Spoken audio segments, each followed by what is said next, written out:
What's going on, guys? This is Richie here from the Red Planet Films, and today I am bringing you my Blu-ray review for Batman vs. Superman, the Ultimate Edition. So it comes with 30 extra minutes. It's the extended cut.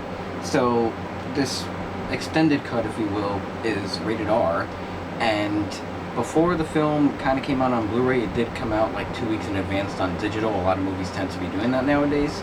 I frown upon that because I like to collect films. If you can see, I have a whole entire, like, 2 towers of Blu-rays right here, plus a couple other ones over there, but I digress. So anyways, I caught a couple of the clips that people put up on YouTube and stuff like that. And for the most part, some of the stuff that we've seen already, like in the original cut, the PG-13 cut that came out in theaters, some of those scenes were extended, and then there are a couple of scenes in general that just weren't included in the film. Does it make the film a little bit better? Does it make the film make a little bit more sense? Absolutely, yes it does. Does it make it just a better film overall? No, not really. It still has a couple of flaws and everything like that, and I still feel like a couple of stuff could have been left out in general, maybe probably put in the deleted scenes. One thing I do wish, however, was that the fight between Batman versus Superman was a little bit longer. It's only about an 8-minute runtime. They could have at least added in another 2-3 minutes or something like that, but then again, if they did that in the first place, why would they want to cut that out in the theatrical version of the film, you know what I mean? So it would kind of still feel like we were gypped almost in a sense.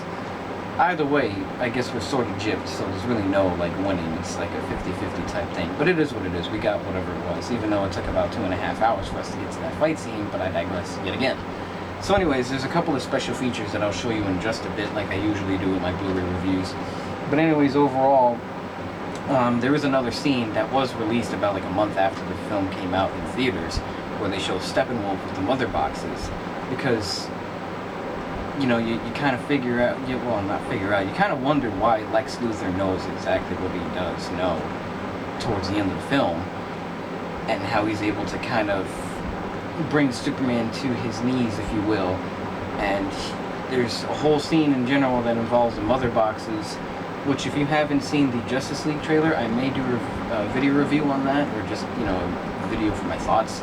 If I do, I'll leave like a little annotation like right above my head, or like a link in the description box. But anyways, there's a scene in the Justice League trailer that just came out during Comic-Con where you see a couple of the Atlanteans burying one of the mother boxes.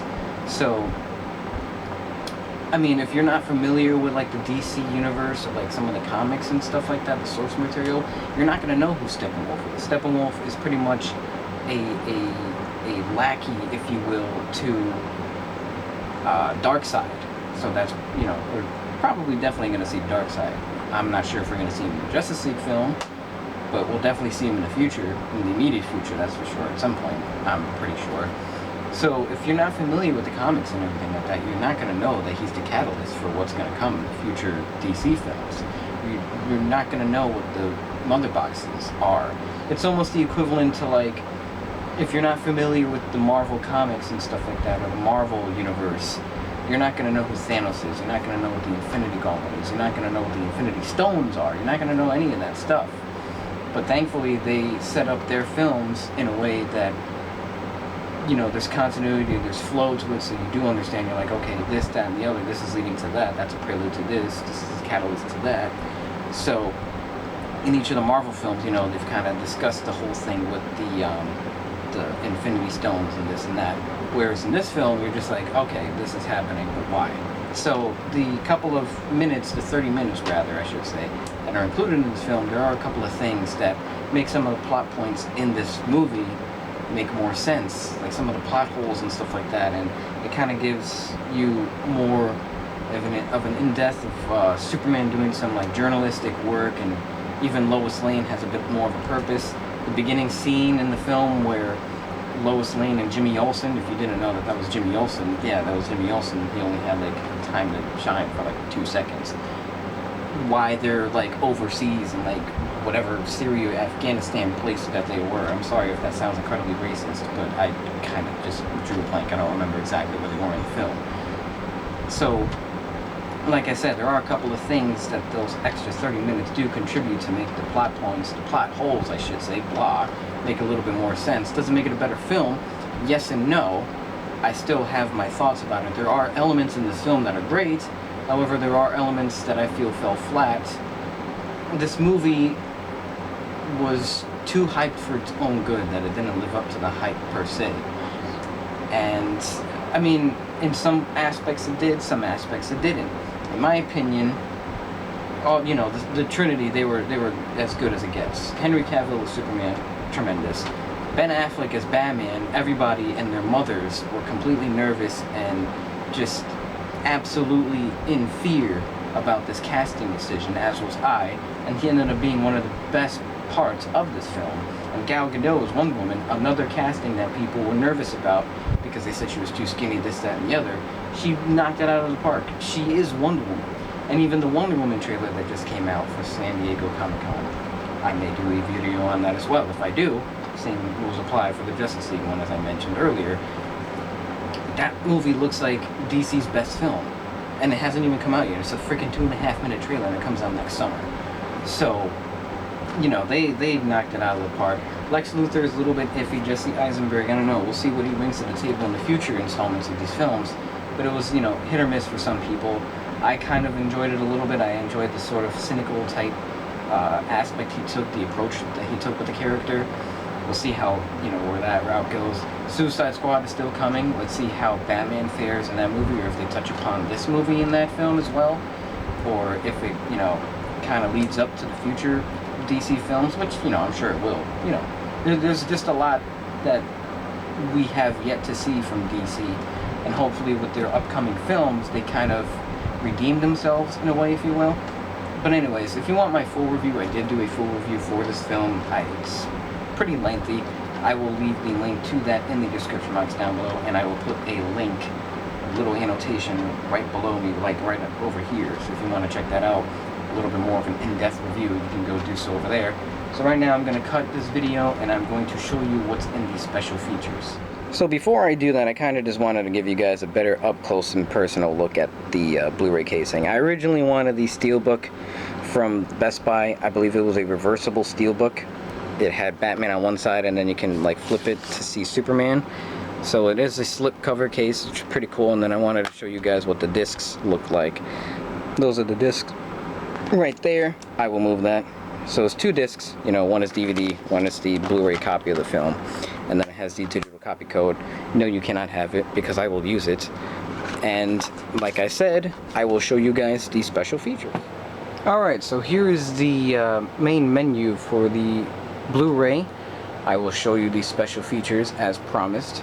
So right here we have Uniting the World's Finest, and it's a glimpse into the future, as it says right there, of DC's bold new cinematic superheroes. So it's a bit of a documentary, if you will. And then we have this other thing right here, yet another documentary, and it shows you everything about, you know, Batman and Superman, and, you know, what kind of leads up to their whole showdown and everything like that. Right over here we have the origins of all of the you know, just the whole history of Wonder Woman and all that good stuff, which is pretty interesting. Right over here we have a little documentary, a little short on the Batmobile and, you know, how they came about creating it and all that good stuff. Over here we have another thing of Superman, yet another documentary. Kind of goes a little bit in depth of, you know, Henry Cavill taking on the role of Superman. Right over here we have something along the, you know, similar to the Superman thing that I just made mention of, but this time with Batman. Then we have another one, just the same thing with Wonder Woman this time. We have another little thing here with the Batcave. Right over here, just another, a lot of documentaries actually, a lot of little cool little short things that really go in depth and kind of explore this, that, and the other about Batman, Superman, Wonder Woman, and just the film in general, and a lot of stuff about their history and all that good stuff. And then here we have something on Lex Luthor, which is very interesting, and then a whole bunch of things about the cast and crew giving back to all these pretty cool, you know, just the environment and all that good stuff. Just kind of bringing up awareness and stuff like that to stuff that's really important. So the special feature stuff, it's about like close to 3 hours and stuff like that. There's quite a lot of it in here.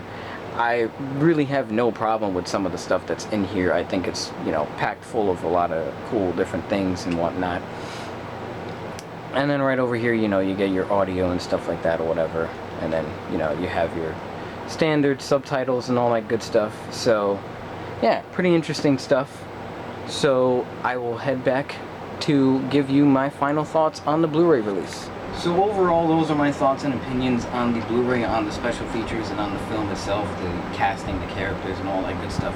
Like I made mention earlier in this review, if you want to see a more in-depth review, I did do a movie review when the film came out back in March earlier this year. So if you want to see it, link will be in the description box down below, as well as an annotation yet again right here for just a couple of seconds. If you want, click that, head on over, check it out, come back over here if you want, comment down below, all that good stuff. So if you guys picked up the Blu-ray edition of this film, which Blu-ray edition did you pick up? Did you pick up the Steelbook edition from Best Buy? Did you pick up one of those exclusives from Target? Or did you just go with this route? Did you just go with the DVD route? Did you buy it on digital? What's your preference? Which is the one that you bought? Let me know in the comment section down below. Let me know what you guys just thought of the film in general as a whole. Let me know if you enjoyed the extended edition over the theatrical cut, which I'm sure some people probably do. Or if you kind of just don't mind them both. Let me know what you guys thought about the casting, about Ben Affleck, Gal Gadot as Wonder Woman, and Henry Cavill as Superman, even though this is the second film that we've seen him in the role, which I think he's stellar, he's tremendous. Just let me know anything you guys want to in the comment section down below, please. Leave a like on this video, that would be awesome. Let's try and shoot anywhere between 5 to 10 likes. Share this video on Facebook, Twitter, any kind of social media platform. I don't even know what else is out there besides those two. Oh, I mean, there's Facebook and stuff like that, but that's a different story. Anyways, kind of getting off topic here. Share this video, like I said, favorite it, comment down below, like this video, check the description box down below for our gaming channel. We do have a gaming channel. It's about 260 subscribers strong. We kind of upload every day, or at least we try to. I've kind of taken a bit of a hiatus, but again, I'm not going to get too in-depth with that.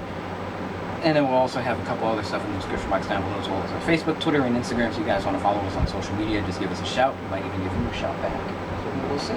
And most importantly, hit that subscribe button so you can be alerted in your subscription box whenever we upload a new video and all that good stuff.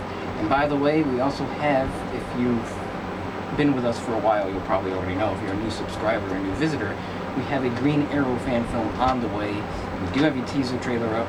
We might have a full-length trailer coming soon, as well as the whole film in general, hopefully later this summer or before the beginning of the fall. So if you guys are interested, check that stuff out. So like, comment, favorite, share, subscribe, all that good stuff, and I will see you all in the next video. Thank you for watching.